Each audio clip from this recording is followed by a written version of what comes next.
Supreme ಕೋರ್ಟ್ನಲ್ಲಿ BBMP ಚುನಾವಣೆ ವಿಚಾರಣೆ ನವೆಂಬರ್ 3ಕ್ಕೆ ಮುಂದೂಡಿದೆ ಸುಪ್ರೀಂ ಕೋರ್ಟ್. ಬಿಬಿಎಂಪಿ ಚುನಾವಣೆ ತಡವಾಗ್ತಿರೋ ಹಿನ್ನೆಲೆ ಕ್ಷೇತ್ರ ಪುನರ್ವಿಂಗಡಣೆ ಪೂರ್ಣಗೊಳಿಸುವಂತೆ ಸೂಚನೆಯನ್ನ ನೀಡಲಾಗಿದೆ. ಬಿಬಿಎಂಪಿ ಚುನಾವಣೆ ಯಾವಾಗ? ಇದು ಬೆಂಗಳೂರಿಗರ ಪ್ರಶ್ನೆ. ವಿಚಾರಣೆ ನವೆಂಬರ್ 3ಕ್ಕೆ ಸುಪ್ರೀಂ ಕೋರ್ಟ್ ಮುಂದೂಡಿದೆ. ಬಿಬಿಎಂಪಿ ಚುನಾವಣೆ ತಡವಾಗ್ತಿರೋ ಹಿನ್ನೆಲೆಯಲ್ಲಿ ಕ್ಷೇತ್ರ ಪುನರ್ವಿಂಗಡಣೆ ಪೂರ್ಣಗೊಳಿಸುವಂತೆ ಸೂಚನೆಯನ್ನ ನೀಡಲಾಗಿದೆ.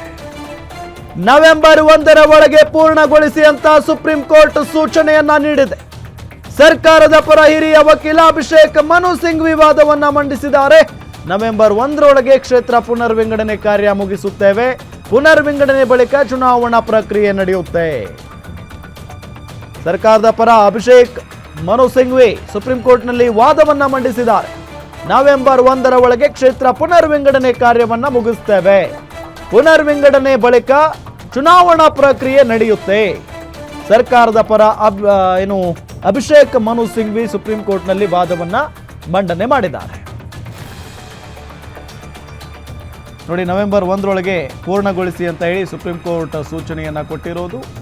ಇಲ್ಲಿ ಅಭಿಷೇಕ್ ಮನು ಸಿಂಘ್ವಿ ಅವರು ವಾದ ಮಾಡಿದ್ದಾರೆ ಸರ್ಕಾರದ ಪರವಾಗಿ. ನವೆಂಬರ್ 1ರೊಳಗೆ ಕ್ಷೇತ್ರ ಪುನರ್ವಿಂಗಡಣೆ ಕಾರ್ಯ ಮುಗಿಸ್ತೇವೆ. ಪುನರ್ವಿಂಗಡಣೆ ಬಳಿಕ ಚುನಾವಣಾ ಪ್ರಕ್ರಿಯೆ ನಡೆಯುತ್ತೆ ಅಂತ ಹೇಳಿ ಈ ಸಂದರ್ಭದಲ್ಲಿ ಅವರು ತಿಳಿಸಿದ್ದಾರೆ.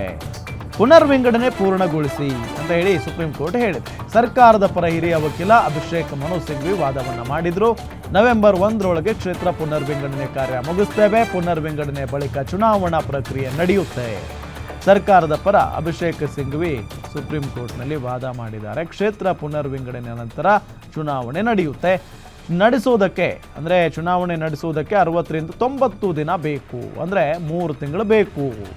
ಚುನಾವಣಾ ಆಯೋಗದ ಪರ ಹಿರಿಯ ವಕೀಲ ಫಣೀಂದ್ರ ವಾದವನ್ನ ಮಾಡಿದ್ದಾರೆ.